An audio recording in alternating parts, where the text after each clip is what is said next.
Oh my God. I need to do it again. Sorry. Hi, my name is Oliver Marchand. I am the former co-founder and CEO of Carbon Delta, which is a Zurich-based fintech startup that was founded in 2015. We were acquired in 2019 by MSCI and continued developing our flagship product, Climate Value at Risk, until today.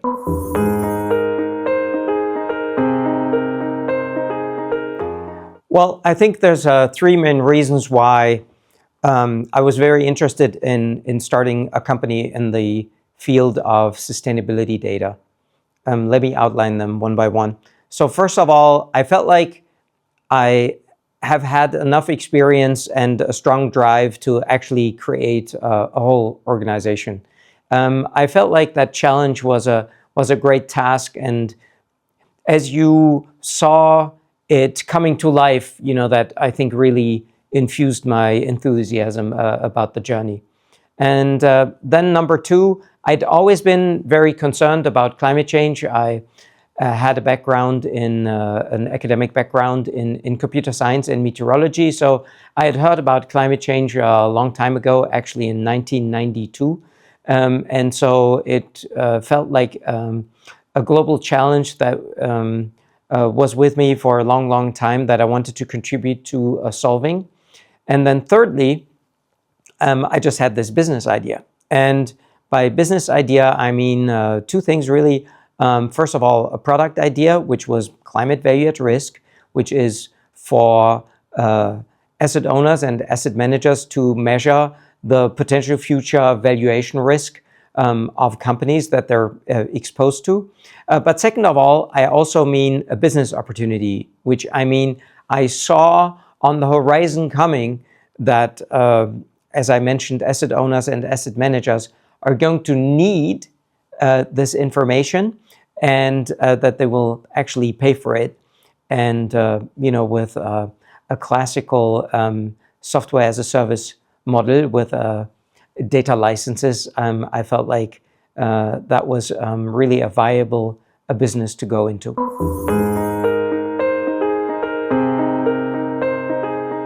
Well, I think data in itself, to be honest, isn't important almost for any kind of challenge. Data by itself has no value. Today, I think you can produce data so quickly that really it's not, the data per se is not useful. I think what users need is two things. They need decision support and they need solutions. Maybe it's two versions of saying the same thing, but it's really an insight or maybe also a recommendation for other startup founders that are thinking about building a business. I think to build it just merely for the data itself is probably not a good idea, because in the end, like in any other business, you have to create value for your client. And you kind of have a secondary question. If the primary question is an engineering question, which is, where am I going to get my source data? What am I going to calculate? How am I going to present it? Then the secondary question is, how does that data actually help a client solve a problem or be valuable in any other kind of way? And that might sound very generic or maybe obvious, but the interesting thing is that this part of building a business, really finding out what the user's pains are, I think is a crucial step that oftentimes gets forgotten by founders. Founders naturally need to be product focused and need to be excited about their product.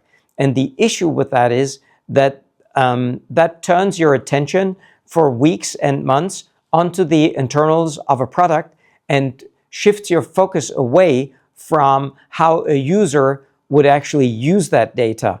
Our company, Carbon Delta, was a great example of that, where there was a a large risk of that happening, we were not managing money ourselves. We were just producing the climate data for managing money in a climate adjusted way. So as a consequence, we would not use that data ourselves, and as such, we wouldn't experience what the potential issues of applying that data would be. And I always refer to an effect that I call the climate solutions gap, which is, I think, an important gap that you need to keep in mind. And the climate solutions gap is really this gap between the data and the actual day-to-day application for a user. There might be technical hurdles, there might be interpretation hurdles, there might be non-intuitive data, there may be missing data. There's so many things that could happen when you apply the data, which are far beyond just the methodology of creating the data. And it's very important, and I recommend highly for other startup founders to be aware of this climate solutions gap.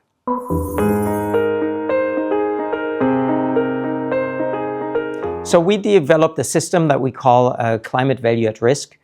And climate value at risk analyzes for about 10,000 companies for different aspects of climate change, what the potential drawdown, mispricing of the valuation of those firms could be.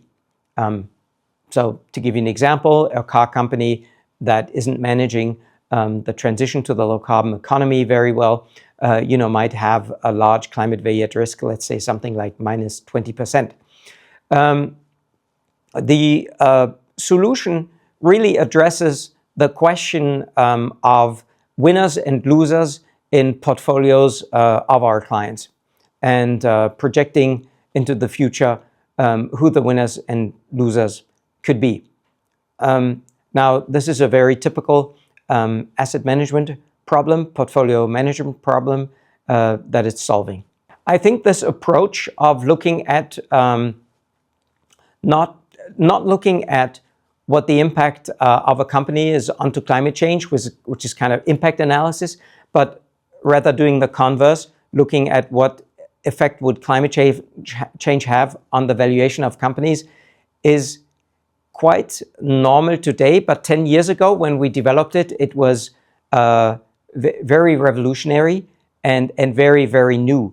And it really addressed this question of fund managers, how they could potentially increase the performance of their funds. And because this uniqueness of the way of looking at the relationship between companies and climate change, it really stood out as a solution from traditional sustainability analysis in the financial industry.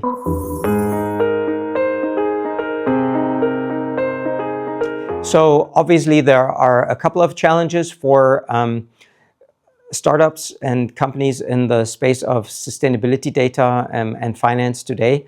One obvious one is the political shift in the world. I think that this situation just requires a readjustment of your products and your product positioning. And I think we're seeing a shift from, let's say, solving climate change, decarbonization, to really dealing with climate change, which is in the space of adaptation and resilience. And in general, I would say the other challenge, important challenge, is that in this space of sustainability, the market has become very fragmented. Let's say there's many startups in the field compared to 10 years ago. And especially with the emergence of AI, it's easier and easier, I think, to start a business in this space. But as always, I wouldn't really focus on the challenges too much, but you really have to focus on the opportunities. And I think there's still huge opportunity. And the reason I'm saying that is because in my daily work, I see data gaps everywhere. And it's kind of this interesting dilemma that I observe in climate change data, which is there's tons of data out there. There's really more data than you would ever need, and impossible to ever get a full overview over what data is available. But when you look at it from a solutions point of view, you're a user and you're trying to solve a problem, you're actually going to very easily find that all the data that you would actually need doesn't exist. That's so funny. There's so much data and it's never enough. So focus on the data gaps and think about how to close some of those gaps. I think that's much, much more helpful than contemplating on the opportunities. Because think about it, when you compare the number of startups that are being built globally in the space of sustainability data, it's, your competition is going to be so much smaller than in the space of AI, which is, the current trend and craziness right now. If you start just a generic AI company, you're going to have thousands of competitors. So I think the opportunity set versus the competition level is still very, very favorable for a data and sustainability startup. Let me give you a couple of recommendations if you're starting a company in the field of digital finance and sustainability. So number one, it sounds kind of cliche, but focus, focus, focus. I think focus is super important. Startup founders oftentimes fall into the trap of thinking if their solution has many, many features and is applicable in many, many markets, that's an advantage. But it actually isn't. I tend to meet a lot of startups that are trying to leave the door open to many, many different stakeholders, and that just dilutes their message. And people tend to not understand what the focus of the company is. Also, you have limited resources. So I think focusing on too many things in parallel is really detrimental to progress and success. And the second advice I've already given you, but I'll repeat it again. It's work with the user, observe the user, make your product a solution and not just a product with a lot of product features. And I think if you follow those two recommendations, you're already making great progress.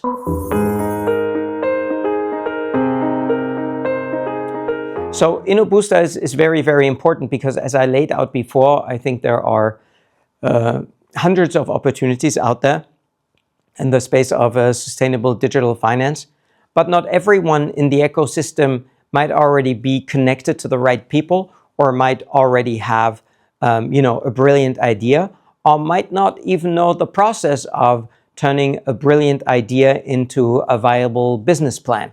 So this is where InnoBooster really helps. It helps you connect people, validate your ideas, and get the critical questions and assessments on your current thinking, and helps you to really accelerate or even cross some really critical hurdles in your process of developing an attractive business plan. Positive reinforcement, it's definitely needed, but at some point you're really going to have to get some critical review. So the jury is going to give you an unfiltered and honest feedback on your project. And that feedback may be the most valuable thing that you're going to get, because starting a successful business is never about having a brilliant idea from day one, but being able to turn a good idea into something really great. And you can only do that if you iteratively work on critique that you're getting from others.